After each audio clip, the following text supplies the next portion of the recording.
श्री स्वामी समर्थ. पातळ पोहे घेतलेत 1 किलो. हे मायक्रोवेव्हमध्ये 1 मिनटं मी भाजून घेतले. लसूण घेतले उभं चिरून. खोबरं घेतले पातळ लांब लांब कापून, सुकं खोबरं.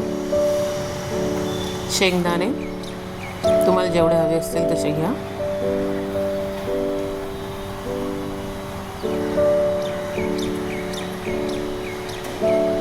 कढीपत्ता आणि तिखट हिरवी मिरची बारीक कापून घेतले. Welcome to my channel Deepa Bhanushali official. Please like, share, subscribe. हे शेंगदाणे तेलामध्ये मी तळून घेते.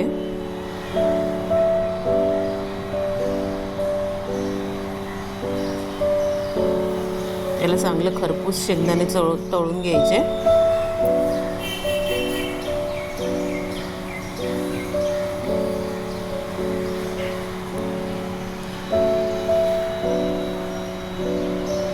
शेंगदाणे तळून घेतले की जे पोहे आपण भाजून ठेवले त्याच्यातच काढून घ्यायचे, म्हणजे शेंगदाण्याचं तेल पोह्याला लागेल, वेस्ट जाणार नाही.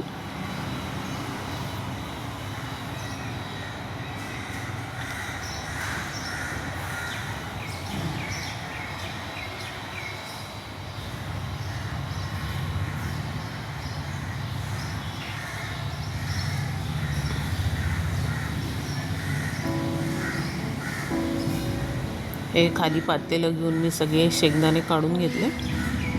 आता याच्यातच मी खोबरं टाकून घेईन जे कापलेले. त्याला पण खरपूस भाजून घेऊया. थोडंसं लाईट ब्राऊन होईपर्यंत केलं पाहिजे, नाही तर लवकर खराब होईल चिवडा. आणि चिवड्यामध्ये थोडंसं असं जळका खोबरं असलं ना तर ते थोडं चांगलं लागतं. पण तुम्हाला जसं आवडत असेल तुम्ही करू शकता, पण कच्चा राहिला तर लवकर खराब होईल चिवडा तुमचा.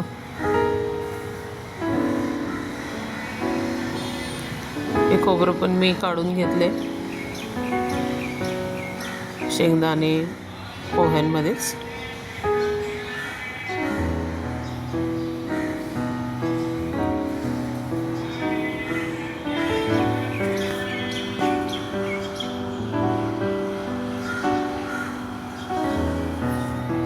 आता त्याच तेलामध्ये मी राई, माझ्या राईमध्ये थोडं जिरं मिक्स असतं. राई छोटे 2 चमचे, हिंग 1 छोटा चमचा. चांगली फोडणी झाली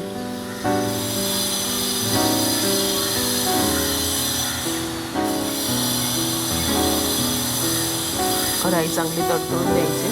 फोडणी चांगली झाली पाहिजे.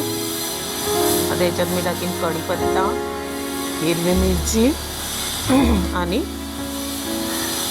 लसूण.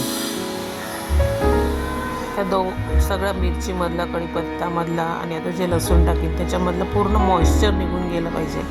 ते पण थोडं आपल्याला लाईट ब्राऊन झालं पाहिजे. एकदमच असं ब्राऊन करू नका की ते जळून जाईल, कारण की तळल्यानंतर पण त्याची प्रोसेस चालू राहते.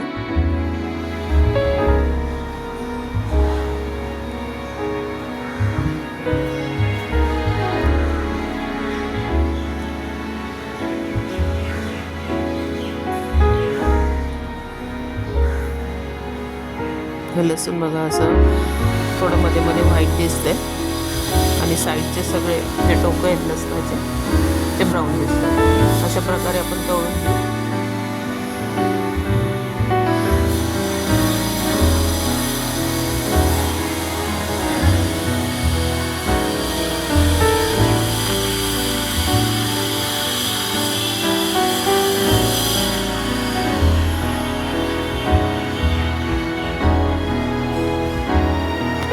त्याच्यामध्ये टाकूया आपण हळद, छोटा 1.5 चमचा हळद, थोडंसं हिंग परत टाकते.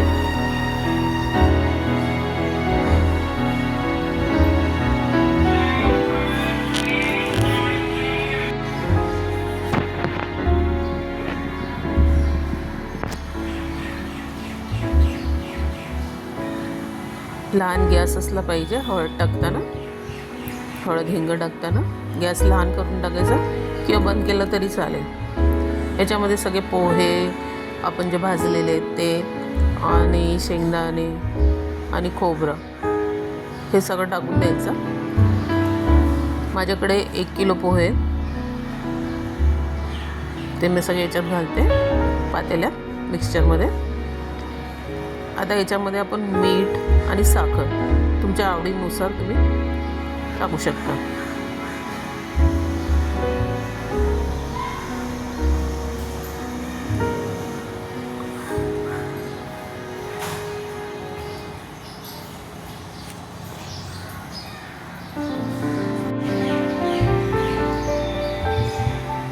मीठ आणि साखर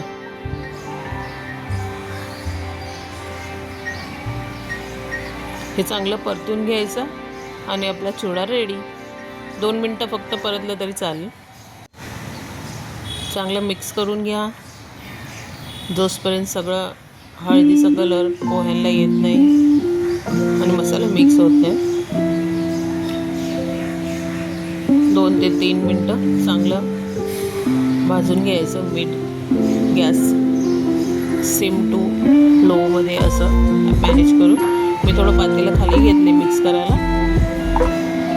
आणि माझे पोहे भाजलेले आहेत म्हणून मला काही जास्त करायची गरज नाही. पण याला जरा आपण केकला कसं आपण मिक्स करतो तसंच मिक्स करायचं, नाही तर पोहेचा चोरा होतो, मग ते दिसायला चांगलं दिसत नाही. सो हा आपला चिवडा अजून मी 1 ते 2 मिनटं फक्त गॅसवर भाजेन. त्याला चिवडा रेडी आहे. एन्जॉय करा, करून कमेंट करा चिवडा केल्यानंतर कसा झालेला. तुमची पद्धत पण कुठली असेल ती मला सांगा, ती मी ट्राय करीन माझ्या व्हिडिओजमध्ये. चिवडा रेडी आहे माझा.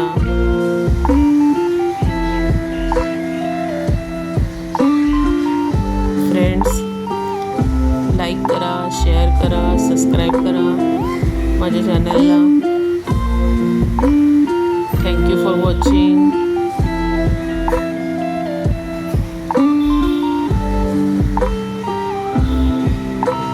चिवडा रेडी. दिवाळीला पण चिवडा असाच आम्ही बनवतो. हा चिवडा कमीत कमी आपल्याला 20 ते 25 दिवस आरामशीर राहतो. फक्त लसूण आणि हिरवी मिरची जी आपण फ्राय करतो ती नीट फ्राय झाली पाहिजे, हे लक्षात ठेवायचं. याचा कानमंत्र हाच आहे. चलो बाय बाय. पुढच्या व्हिडिओमध्ये परत भेटूया. कमेंट करा फ्रेंड्स, अजून काय काय मी बनवू. मला नवीन नवीन आयडिया सुचवा, मी ट्राय करीन. माझं ट्रायल पिरियड चालू आहे. सो